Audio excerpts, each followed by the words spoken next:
Hey, Care Partners, Teresa Youngstrom. So glad you're here. Hey, today we're going to talk about why are people living with dementia? Why are they? Some of them are so rude. I mean, you've seen it. It certainly is a common problem that I see, and people come to me with questions about what do we do? She's so rude some of the time. So, we're going to talk about that today because, as you know, there are more than 120 diagnoses that give us symptoms of dementia. So it can be a lot of different things. And really, you've heard me say this before that the individuals that seek my counsel are the ones who are caring for someone, a loved one, or someone at there where they work, who's difficult and mean and rude. And so then they're having challenges and they don't know what to do next. And that's what most of my clients are, most of my consultations. You've heard it before. I'm all about awareness. Does the individual recognize that they have a dementia? Or are they in complete denial? It's all your fault anyway. They're paranoid and suspicious, right? Anosognosia. Episode 18 talks all about it if you want to learn more. But those are the individuals that I get questions and consultations about all the time. The ones that can't see their disease and they legitimately cannot. But yet the family's at a frustrating point of she's mean as a snake. We can't do anything with her. She's always right. She says we're the ones who are wrong and she's the one who's wrong. That's making us crazy. And she's just manipulative. Ooh. You know what? That's hard. That's hard, and it becomes a big challenge when we're that judgmental with someone who is struggling with brain failure. I mean, call it what it is, guys, brain failure. I mean, if we rule out the causes of stuff that looks like a dementia, the urinary tract infection, thyroid disorders, it could be an alcoholic syndrome, could even be a stroke. But for the most part, if we rule out those things that are treatable, depression, um, and then we're left with further testing and determine we have some type of a dementia, some of these individuals will have awareness that they have this, and they're sad, they're depressed, they don't want this. Who would want this, right? I mean, life is hard, and we age, and these bodies are not going to last forever. So take care of yours. But then there's the individual that can't see it, and they become very difficult because they are fighting mad. That was my sweet mama. She could be mean as a snake, and we didn't know what to do with her. And that's what led me to start this business. So today I want to really push forward on explaining why people with dementia, why they're rude sometimes. And sadly, you just see the surface of that. And in our society, especially if they're in a community or in a nursing home, it can be very knee jerk. Well, we got to give, that lady down at 14, she needs something. She's mean. And I just want to say, pause and let's talk today about, well, why is she being mean? What is it? And how can we come alongside and help? Yeah, so why is she so rude? I get the question all the time, and there can be lots of examples. So today, first one I'm going to talk about is maybe the upper left.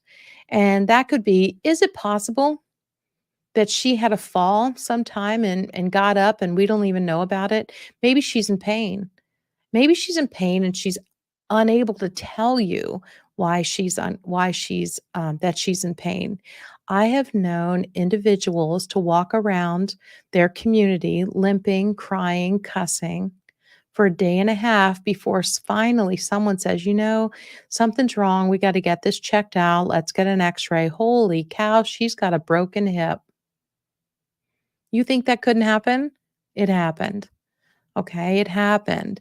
And it breaks my heart. What you might not understand and what I didn't understand, you're still learning from my mistakes. You realize that. What I didn't understand is that my mom didn't have capacity to use all of her words anymore. She wasn't able to tell us what had happened or what had upset her. Now, I know of a gentleman, this happened, I was there. I went to see this gentleman at his home and I couldn't find him. That's a problem, you know? He didn't drive any longer. Front door was wide open. Garage door was wide open. I went to visit and I can't find this gentleman. So I'm calling the family. I'm calling the neighbors. I'm like, where is Mr. So and so? This isn't normal. And none of the kids knew where he was. And I'm sitting on the front porch texting more people, trying to figure out who might know where he is. And don't you know, here he comes up his sidewalk. I'm like, where have you been? Now listen, if I hadn't been sitting there at that time, I have a feeling he probably wouldn't have told anybody about what had just happened. Do you know that he had an idea in his 90s? He had an idea that he was going to go hook up the sprinkler. It was hot today. And so the faucet for the hose was way down near the ground. And he walked around with sometimes with a walker, sometimes with a cane, got himself back there behind the greenery and the bushes, squatted down, got all the way down there to try and hook this thing up, but then realized he was stuck. Couldn't get back up. Stuck. I'm not exactly sure how long he was stuck, but he was stuck for quite some time. And then he was able finally to move his older body towards the corner of the house till he got to where the gutter was, and he was able to pull himself up with the gutter. True story.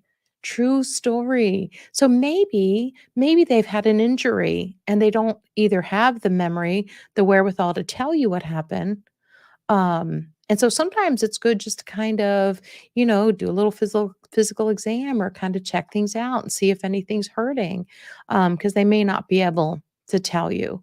On another slide in that on that session there, if we can bring those slides back up,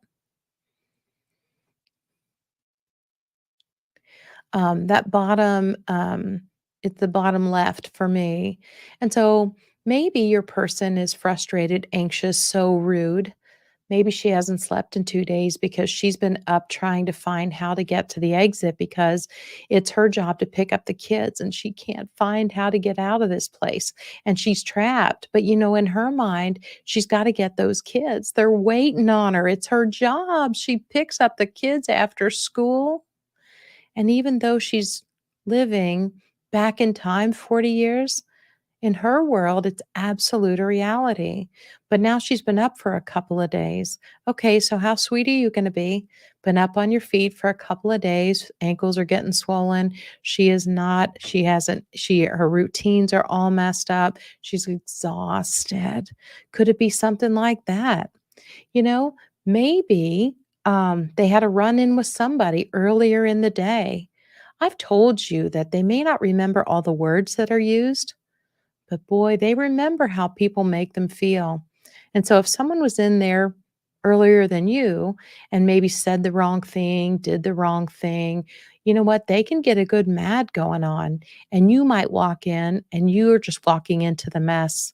That certainly happened with my mom one day. I'd come in and just said, "Hey, mama." And she's like, "Nobody does a blankety blank thing." And she was already in a set of fury. And and at that time, you guys, we have to make a decision what to do. It was my job at that point in time to validate her position.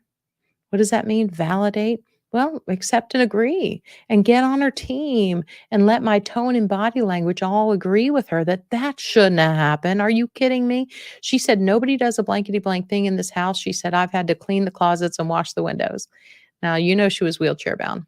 Okay. And so I was having to accept and agree. "Mama, that's incredible. You shouldn't have to do that. That's too much work. That's wrong. My goodness, you must be exhausted." Well, that validation to her needs at that time, me getting on her team, to think about locking arms with her, not physically, but emotionally, getting on her team, helped immensely. And she immediately put her fist down and exhaled. Yeah. And that's when I knew I could redirect her to the kitchen and say, "Mama, let's go get some iced tea and rest. Let's go sit in the kitchen. You're exhausted." She goes, "Yeah, yeah." And I was able to take her in. I never found out what had upset her, but something had. And it could have just been she had been alone for a few minutes too long. I mean, there was a caregiver in the house, but, you know, A few minutes making a bed can be a few minutes for someone to fabricate in their mind that they are, and come up with a good mat is what I'm trying to tell you. So maybe someone else upset this person. Well, guess what? If you walk into that fury, we've got to help put it to bed and we got to learn some techniques. We're going to talk about a few other things, but maybe you have to validate and de-escalate and then redirect them to back to their happy place. You try and redirect too soon, fail. You try and finger wag them down and tell them they're wrong and that didn't happen anyway, uh, fail. I mean, if they have anosognosia and they can't see their own disease, that's what that means. They can't see it. No amount of explaining is gonna help them understand that. All it's gonna do is make them furious, and that's what that last picture is about. Sometimes you have someone go in there and they're like, "Look, I'm gonna give you the I'm gonna tell you the whole truth. Nobody's being honest with you, but listen, I'm gonna tell you what really happens around here. People act like you can't understand anything. I know you understand," and they act like they are the the savior and they're the one who's going to come clean and be honest and tell you what's really going on, like that's going to make you like them more. I don't know what all the motivations are, but I can tell you it really upsets them.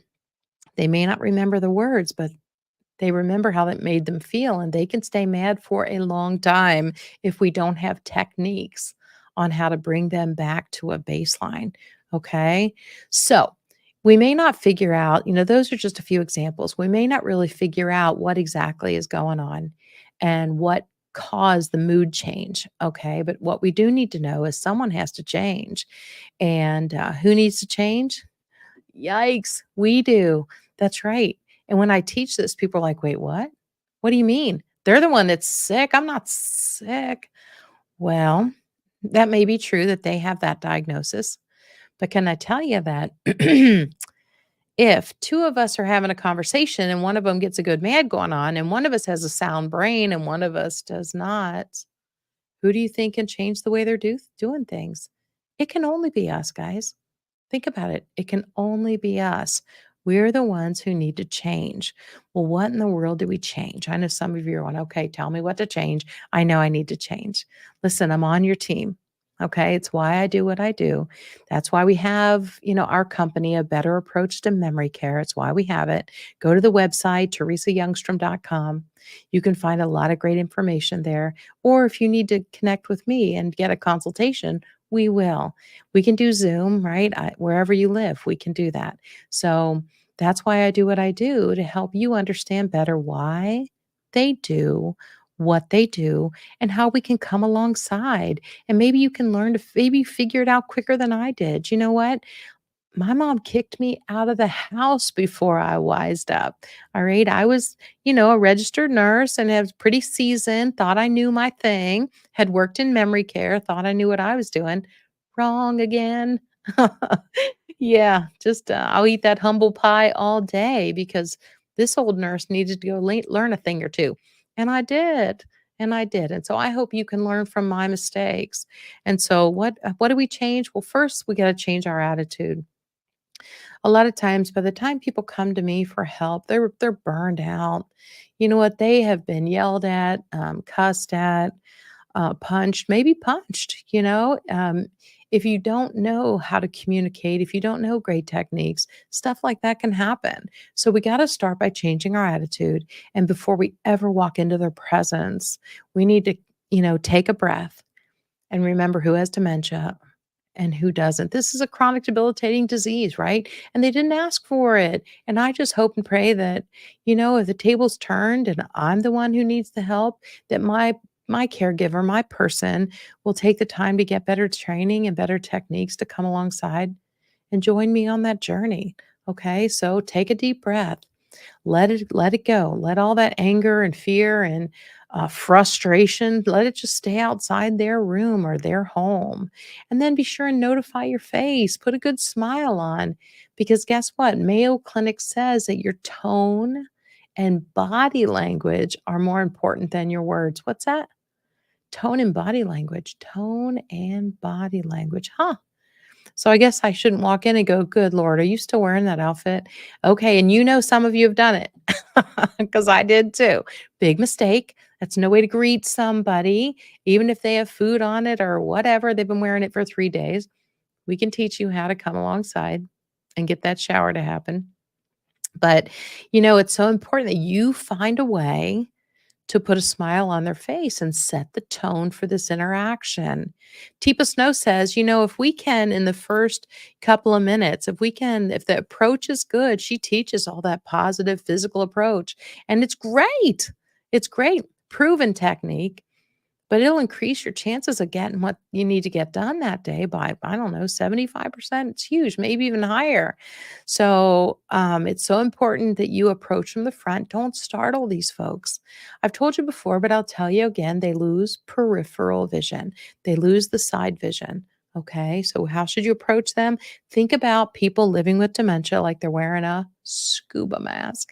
That's right, scuba mask. So approach from the front. Only approach from the front. Don't touch them too soon. Don't startle them. We approach from the front. We introduce ourselves.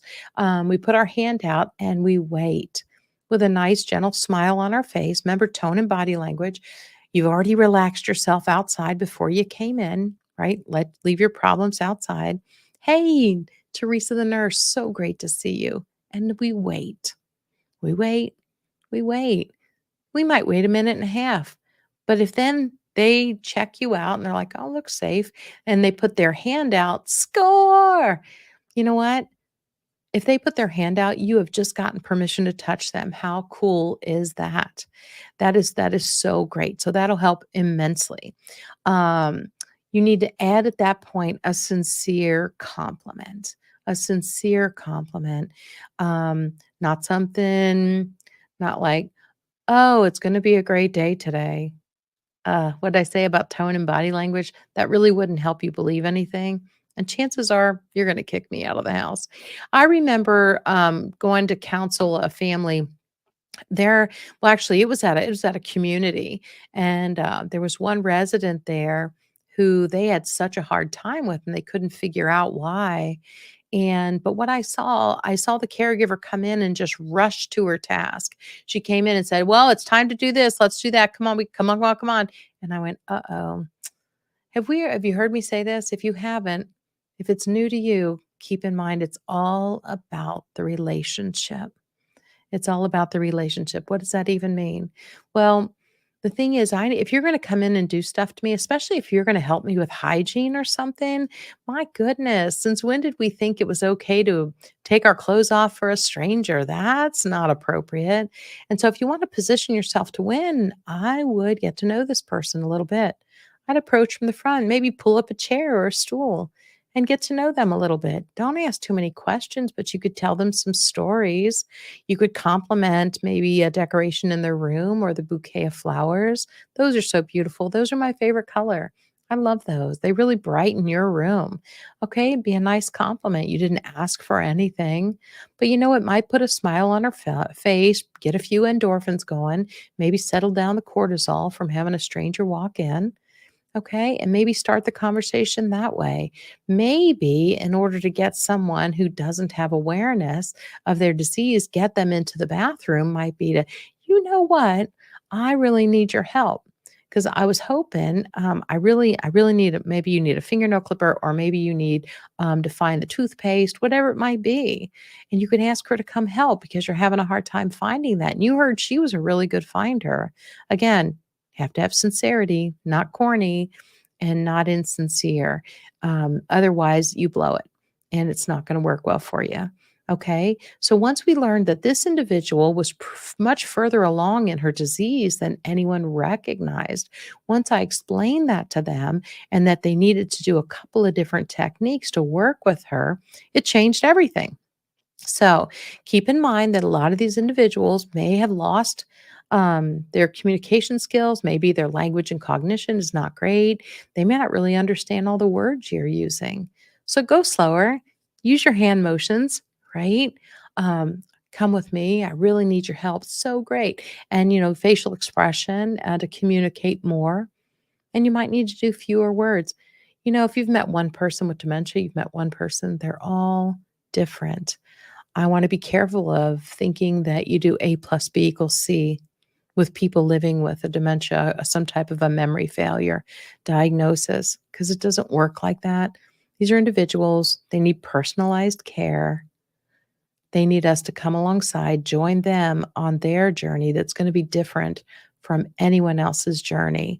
Yep, we might have overlapping symptoms. We do see common symptoms for someone who's got frontotemporal or someone who is Lewy body, but I'm telling you that these are individuals, and we gotta learn to love them individually and care for them individually, okay? So, hopefully, if we do things right, we may end up here instead of with that first slide of her being so rude. We might end up here. And, interacting with children, what a great thing. Montessori has a great technique with that. So good. But giving her a job to, if she can still read, to read to a child, oh my goodness, that could be really wonderful. Or maybe she just turns the pages and lets that child read a few things. Wouldn't that be great? So this is the goal, is to come alongside, join them on the journey, see what we can do when you feel like there's being rude. I want to say, how can I be a great detective right now? How can I come alongside and figure out maybe what's going on, what's causing this? It's always important for me in that moment to realize or assess whether they have awareness of their disease. In this moment, are they tracking with me, or are they back in time looking for a spouse that's been gone a long time? Are they experiencing pain right now? Are they worried about something that didn't get done that they're responsible for, and it's all my fault anyway? Okay, if you feel those things, that you need to join them wherever they are. Don't think that you can grab a hold of them and pull them up to, 2024 and have them track with you. It's just not how it works. It's much better off to join them on the journey wherever they are on their journey. And, depending on the diagnosis, there might be good days and bad days. Some of these diseases, well, that's it. Some days they're on and some days they're off. Some of these diagnoses, maybe they don't have their filter anymore. That's going to be even more challenging because there's nothing telling them that that thought that popped into their head shouldn't come flying out their mouth. I think those are probably some of the rudest people, the people with frontotemporal, because they can't really control their tongue most of the time. And so we really got to figure out how to join them on the journey, have lots of patience, lots of grace for people like that. But to realize that that is what the problem is. I saw a statistic once that said that people with frontotemporal, that about, I don't know, it was 10 or 20% find themselves in front of a judge before they find themselves in front of a neurologist, because they look so good physically, they're capable in so many ways, but the filter's out and their mouth is just getting them in so much trouble. Or they find themselves in divorce court. And what a shame that we're not realizing what's actually going on there.